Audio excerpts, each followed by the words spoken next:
I knew the room had turned against me the second Amanda Reynolds laughed. Not a polite corporate chuckle, but that sharp, dismissive sound executives make when they want everyone to know you're no longer relevant. We were in the middle of our quarterly leadership review, and I'd just flagged that we were behind on 3 critical risk assessments and hadn't updated our compliance matrix since the restructuring 6 months ago.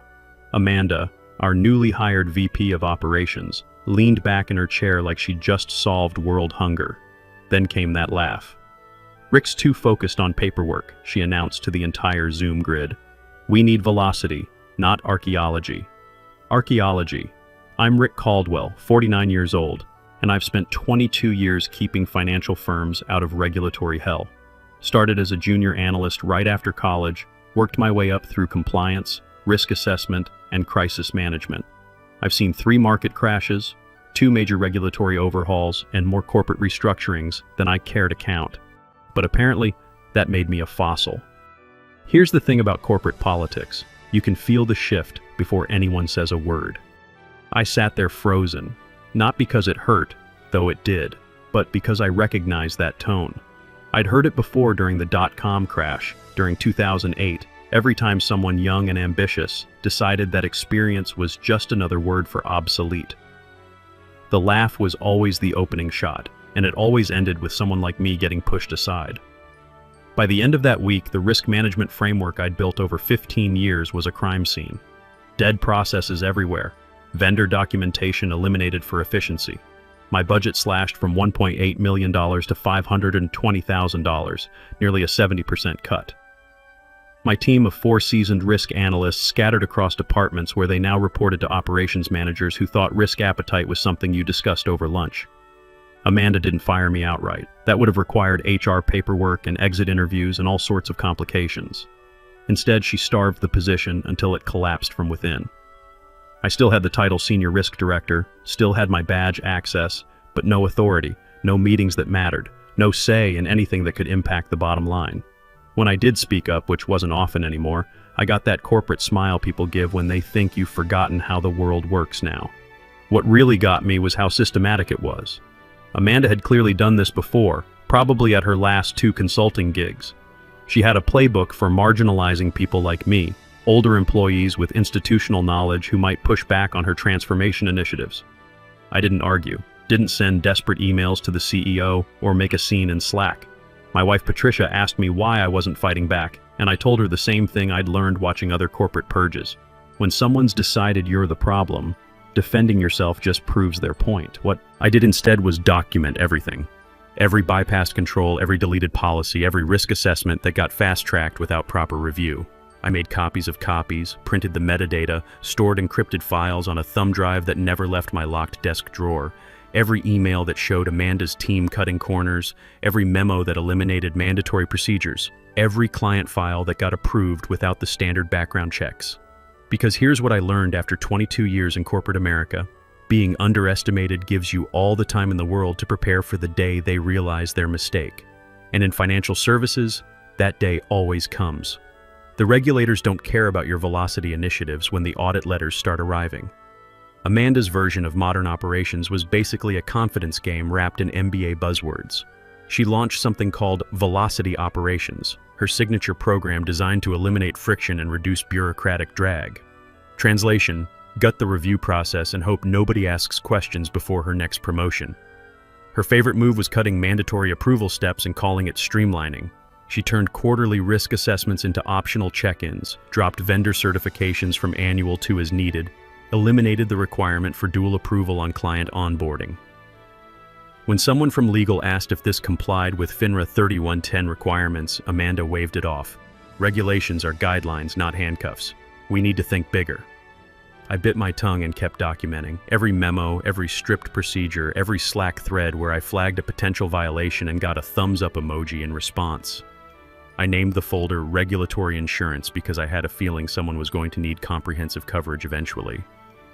The first sign of real trouble came 2 months into Amanda's restructuring. She approved 3 new institutional clients in a single week without the standard enhanced due diligence reviews. These weren't small accounts. We're talking pension funds and retirement systems with hundreds of millions in assets. The kind of clients that require background checks, financial stability screenings, and regulatory disclosure packages that can take weeks to properly review. One of them, Meridian Capital, caught my attention immediately.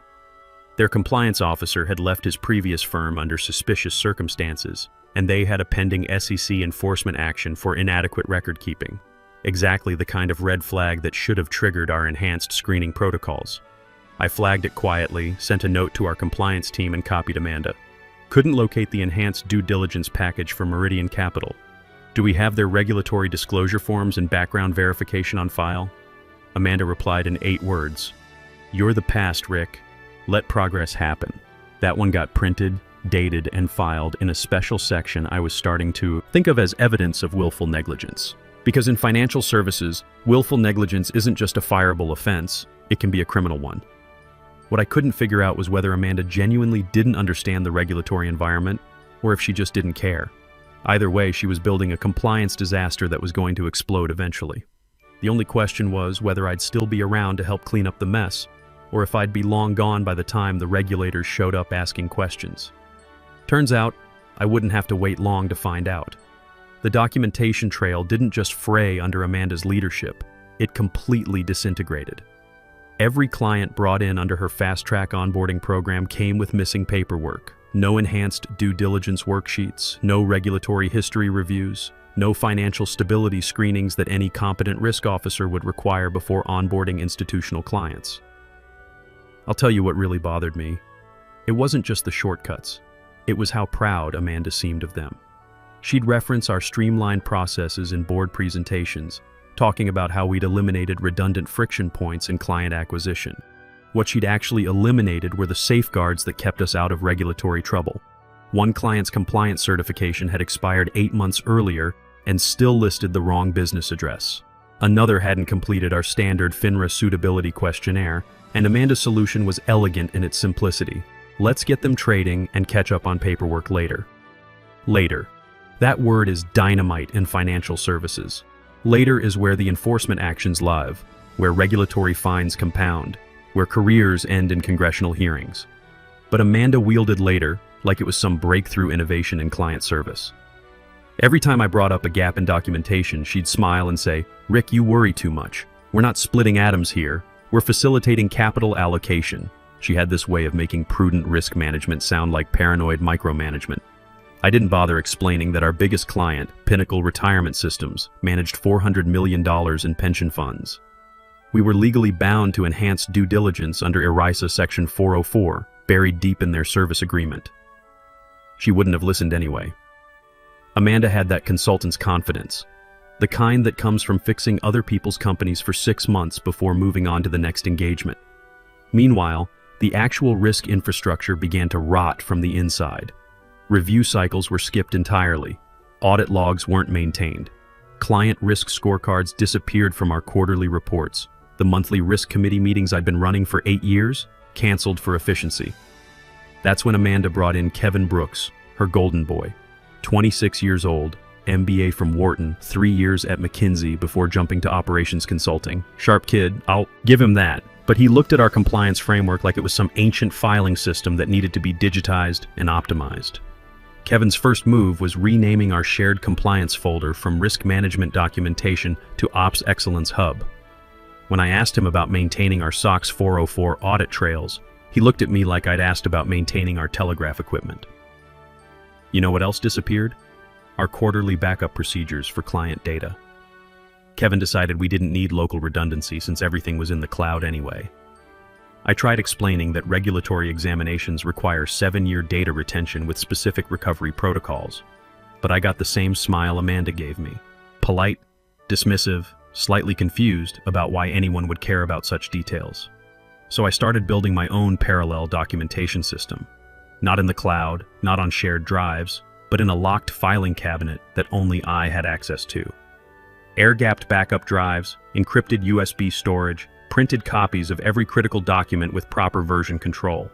Every time Amanda approved a client without enhanced screening, I saved the original application and documented what procedures had been bypassed. Every time Kevin forwarded me a policy marked final, I compared it against the previous version and archived both. Every email thread where I flagged a regulatory concern and got brushed off went straight into my evidence file. People think risk management is just boring paperwork, but they don't understand what it really is. It's forensic accounting with a regulatory framework. You collect evidence, build timelines, and prepare for the day someone in a government office asks you to explain how your firm operates. And here's the thing about financial services. That day always comes. The markets are cyclical, regulations are constant, and auditors have long memories. Amanda was giving me material faster than I could document it, building what I could only describe as a compliance house of cards while convincing the board it was Fort Knox. I kept my voice low and my objections minimal. But inside I was cataloging every violation like evidence in a federal case because that's probably what it would become eventually. The real acceleration happened around month 4 of Amanda's tenure. She was feeling confident, getting positive feedback from senior management about our improved operational efficiency. Client acquisition was up 40%, processing times were down 60%, and the board loved hearing about our modernized approach to risk assessment. What they didn't hear about were the 12 client files sitting in Kevin's inbox without required regulatory disclosures, or the 3 pension fund clients we'd onboarded without proper e-RESA compliance documentation, or the vendor contracts that had been approved without the mandatory third-party risk assessments. I started staying late, not because anyone asked me to, but because that's when I could access the systems without Kevin or Amanda monitoring what I was reviewing. I'd print out the original client applications, cross-reference them with the abbreviated versions that had actually been processed, and document exactly what due diligence steps had been skipped. The patterns were clear and systematic. Amanda wasn't just cutting corners randomly. She had a specific methodology for bypassing our most important safeguards while maintaining the appearance of proper procedures. It was almost impressive in its thoroughness. But the thing about regulatory compliance is that it's binary. You're either compliant or you're not. There's no partial credit for efficiency improvements when you're missing mandatory documentation during an examination. I remember the exact moment I realized how bad things had gotten. I was reviewing our client risk database and noticed that 23 of our institutional accounts, representing over $800 million in assets, had been approved in the past 6 months with incomplete due diligence packages. 23. In a properly functioning risk management system, even one incomplete file would trigger a comprehensive review. That night, I went home and told Patricia that I thought we were heading for serious regulatory trouble. She asked if I should warn someone, maybe try to fix things before they got worse. I explained that I'd already tried multiple times and been told I was stuck in the past. Sometimes the best thing you can do is document everything and wait for reality to catch up with optimism. In financial services, reality always wins eventually. The regulatory examination notice hit our compliance inbox like a lightning strike on a clear day. I was at my desk on a Tuesday morning when I saw the email from the SEC's Asset Management Division. Joint Regulatory Examination, SEC and FINRA. 90-day look back on client onboarding procedures. 5 business day response window for all documentation requests. 5 business days. To prepare for a full-scope regulatory audit covering our entire client acquisition process over the past 3 months. Every background check, every risk assessment, every piece of documentation that separated us from a consent order and potential multi-million-dollar fines. My phone stayed silent. My calendar remained empty. No emergency meeting invite, no urgent call from Amanda, no mention of my involvement. That told me everything I needed to know about where I stood in the new organizational structure. I watched from the sidelines as Amanda reacted exactly the way people like her always do when reality shows up uninvited. She called an all-hands meeting, cracked jokes about regulatory theater, and assured everyone that we just needed to package our existing processes professionally. "Look, they do these examinations all the time," she said, standing at the front of our main conference room. "It's basically a compliance audit with government letterhead. We document what we're already doing, show them our streamlined processes, and they check their boxes. Kevin's got this handled." Kevin nodded enthusiastically, already pulling up a Google Slides presentation he'd apparently started working on during the meeting. The kid had confidence, I'll give him that. Unfortunately, confidence doesn't generate missing documentation. She assigned the entire response to Kevin and 2 junior analysts who'd been with the firm for less than a year. Their first move was creating what Kevin called a regulatory response war room in our largest conference space, complete with whiteboards, sticky notes, and energy drinks. They kicked things off by announcing they'd knock this out like a consulting engagement and started building timelines on colorful poster boards. A consulting engagement. for a federal examination that could potentially shut down our operations. I stayed out of it visibly. No objections, no offers to help, because helping would mean co-signing a disaster in progress. Instead, I kept my head down and listened to their frantic planning sessions from my corner office. The gaps became obvious within hours. They'd mixed up client files, lost track of approval workflows, and couldn't locate half the due diligence packages that Amanda's team had supposedly completed.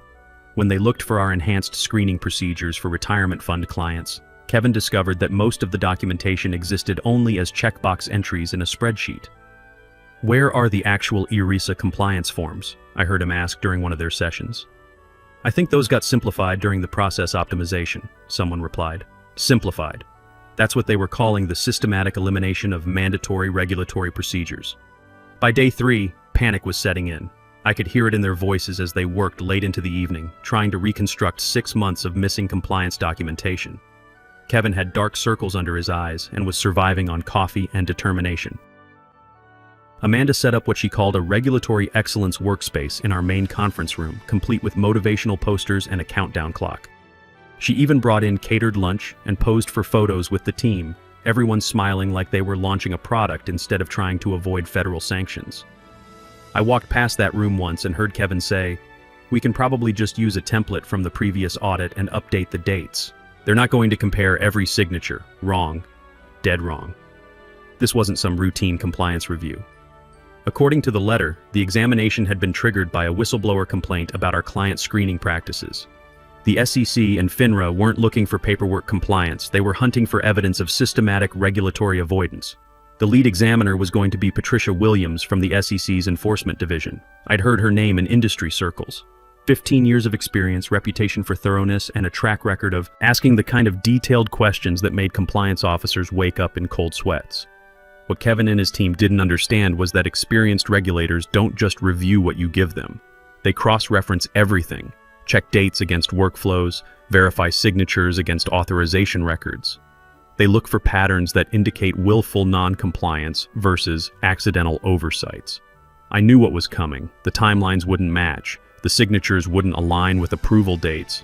The due diligence packages would reveal themselves as hastily assembled fiction created after the fact. And Amanda, still making jokes about bureaucratic box checking, had no idea she was about to walk into a federal examination with blank ammunition. Here's what she didn't know, what none of them knew, was that I hadn't just kept copies of the original documents. I'd maintained complete audit trails showing who had changed what, when they'd made the changes, and what mandatory procedures they'd bypassed to make it happen. Every email where Amanda had overruled compliance requirements. Every memo where Kevin had eliminated redundant verification steps. Every client file that had been fast-tracked without proper regulatory review. I had the metadata, the version histories, the electronic signatures that would show exactly when corners had been cut and who had authorized the shortcuts. Because this was never about saving my job or getting revenge on Amanda. This was about protecting the firm from the consequences of willful regulatory negligence. And in financial services, those consequences aren't just financial, they can be criminal. The night before the examination, I did something I'd never done before in 22 years of corporate compliance work. I went home and told Patricia that there was a good chance I'd be spending the next several weeks helping federal regulators understand how our risk management systems actually worked. "Are you in trouble?" she asked. "No," I said, "but Amanda is about to be." The examination team was scheduled to arrive Thursday morning at 9 a.m. I set my alarm for 6:30, made sure my documentation files were properly organized, and went to bed early. Tomorrow was going to be a very long day, and I wanted to be ready when the regulators started asking questions that Kevin couldn't answer.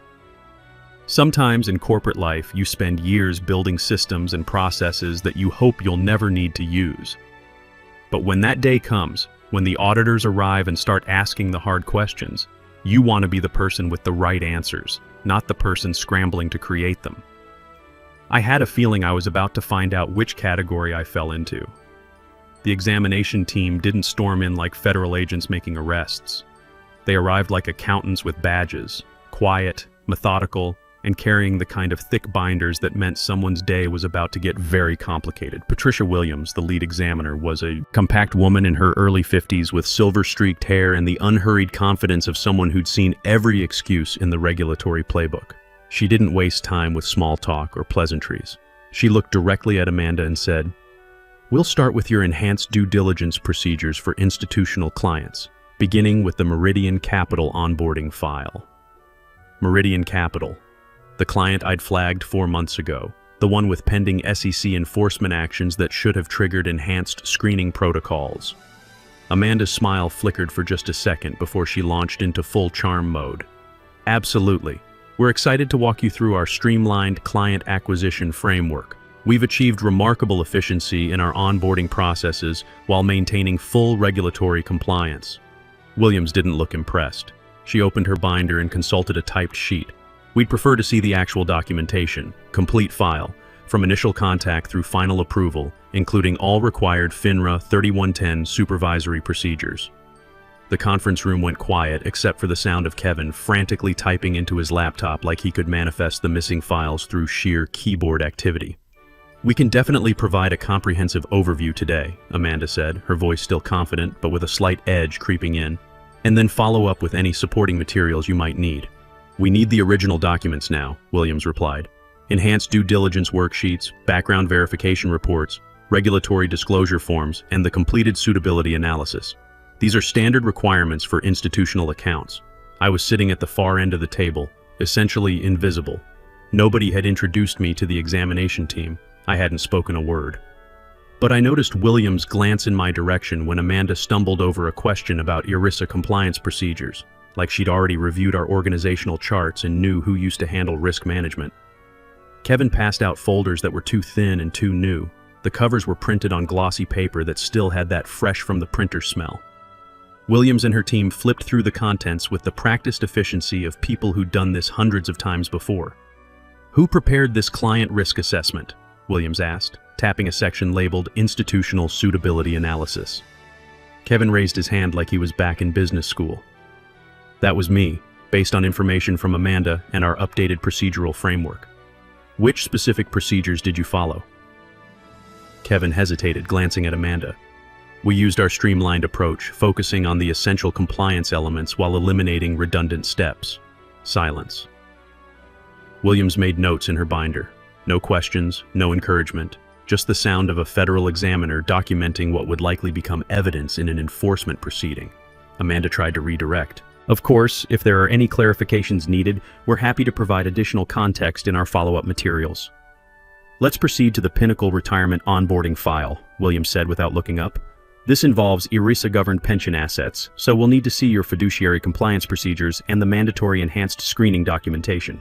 The temperature in the room seemed to drop. ERISA compliance. The procedures Amanda had eliminated as unnecessarily complex during her operational restructuring. I watched Amanda's face cycle through confusion, recognition, and barely controlled panic. She turned to Kevin, who looked like someone had just asked him to perform cardiac surgery with a butter knife. "We've modernized those procedures recently," Amanda said, her voice losing some of its earlier confidence. "Simplified the documentation requirements for greater operational efficiency." Williams finally looked up from her notes. "Ma'am, these aren't optional procedures. ERISA Section 404 requires specific fiduciary safeguards for pension fund assets. Who designed your current compliance framework?" Silence. I sipped my coffee and said nothing, watching Amanda realize that her streamlined processes had eliminated federally mandated protections for retirement assets. "The framework predates our current operational structure," Amanda said, "but the compliance objectives have remained consistent with regulatory requirements." "We're not interested in objectives," Williams said. "We need documentation showing exactly how you verify ERISA compliance for pension fund clients, original procedures, approval workflows, and supervisory review records for the past 6 months." Kevin was frantically scrolling through files on his laptop. Amanda kept glancing toward the door like she was considering making a run for it. The other examination team members were taking notes and making periodic comments to each other in voices too low to hear. That's when Williams said the words that changed everything. "Mr. Caldwell." The room went completely still.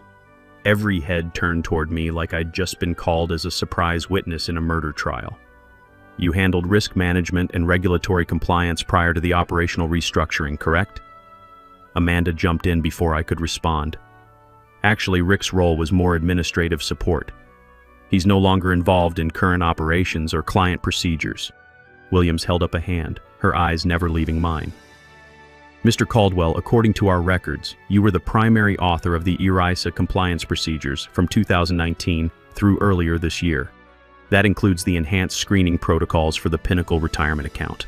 I stood up slowly, walked to the end of the table, and set down my coffee cup.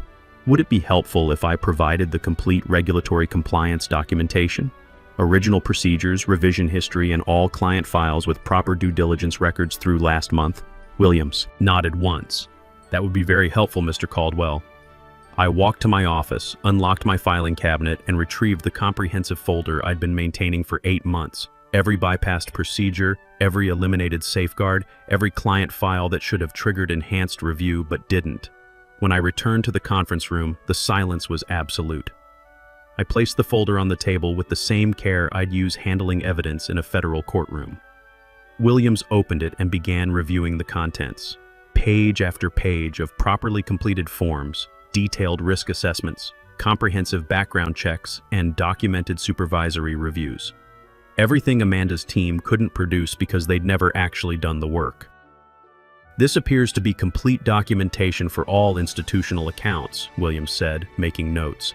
Exactly what we requested. Amanda was staring at the folder like it contained photographic evidence of a crime, which, from a regulatory perspective, it basically did. The examination concluded 2 hours later. Williams thanked me personally for my cooperation and said someone from their office would be in touch if they needed additional information. I said I'd be available. Amanda didn't say anything. Kevin had stopped typing and was staring at his laptop screen like it might provide answers to questions he didn't know how to ask. The enforcement action came down 3 weeks later, $12 million in fines for systematic failures in client screening and supervisory procedures. Amanda was terminated within 48 hours for material deficiencies in regulatory oversight. Kevin was reassigned to a junior analyst position with mandatory compliance training. I got a call from our CEO asking if I'd consider the chief risk officer position. New title, a $180,000 salary increase, expanded authority, and a board mandate that all operational changes required my approval before implementation. My first official act was implementing what I called the Regulatory Integrity Protocol, mandatory documentation for all client onboarding, quarterly compliance audits, and zero tolerance for procedural shortcuts, regardless of operational efficiency concerns. Some people complained about the new requirements. Others adapted. But the smart ones started listening more carefully when I talked about regulatory obligations and the cost of non-compliance. I still keep that filing cabinet locked, not out of paranoia but out of principle. Because in corporate America, the people who pay attention to details and follow proper procedures aren't the ones who get recognition until something goes wrong. But when the regulators come knocking and start asking hard questions, you want to be the person with complete documentation and clean procedures, not the person trying to explain why efficiency was more important than compliance. And sometimes, just sometimes, quiet competence gets the recognition it deserves.